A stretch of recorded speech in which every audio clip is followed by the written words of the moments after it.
Ada satu soalan ni. Dia kata saya pesakit stroke dan kena suction selalu.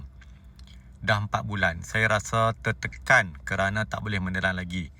Sangat sukar mencari jalan supaya boleh menelan. Okey, tengok video ni sampai habis. Kenapa berlaku susah menelan? Okey, yang pertamanya kemungkinan masalah otot. Otot dekat kawasan tekak ni.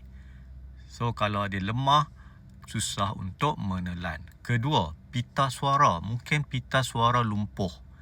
Jadi, kalau dia terbuka, bila menelan, makanan ataupun air pergi terus ke paru-paru.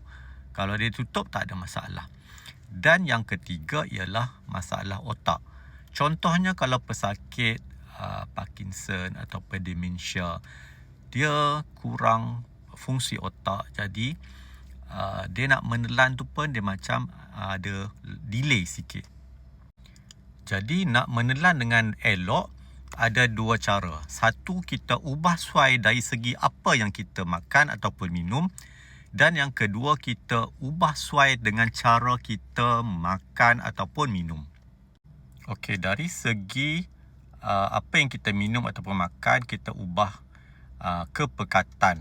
Contohnya kalau minum air, selalunya akan tersedak sebab masalah pita suara. So, kita akan tambah thickener ke dalam air yang kita minum supaya dia lebih pekat dan dia lambat masuk ke dalam perut.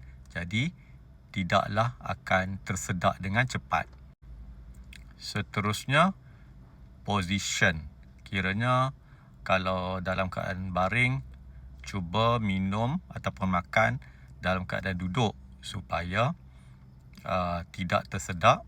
Dan lagi satu, tundukkan kepala, tundukkan dagu, cintak untuk makanan masuk dengan elok.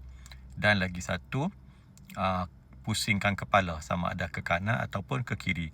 Ini selalunya untuk masalah pita suara yang lumpuh.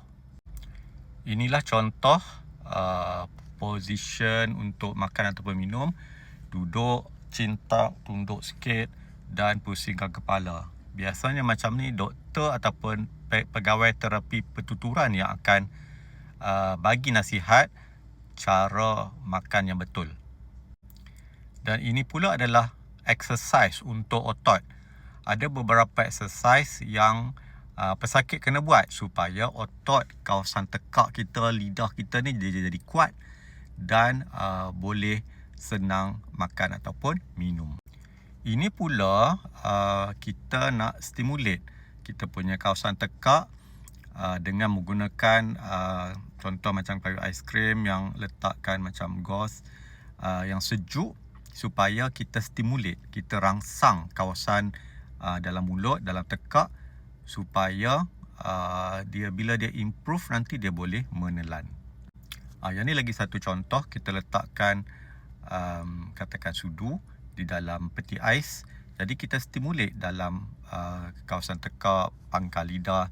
Jadi bila stimulate, bila rangsangkan tu, dan lama kelamaan dia akan pulih kawasan dalam tekak tersebut, maka senang untuk menelan. Jadi untuk pesakit yang susah menelan seperti stroke, perlu berjumpa pegawai terapi pertuturan sebab mereka ni akan assess, menganalisa teknik untuk menelan dan memberikan perancangan yang bagus untuk pemulihan untuk kita menelan. Okey, semoga bermanfaat. Assalamualaikum.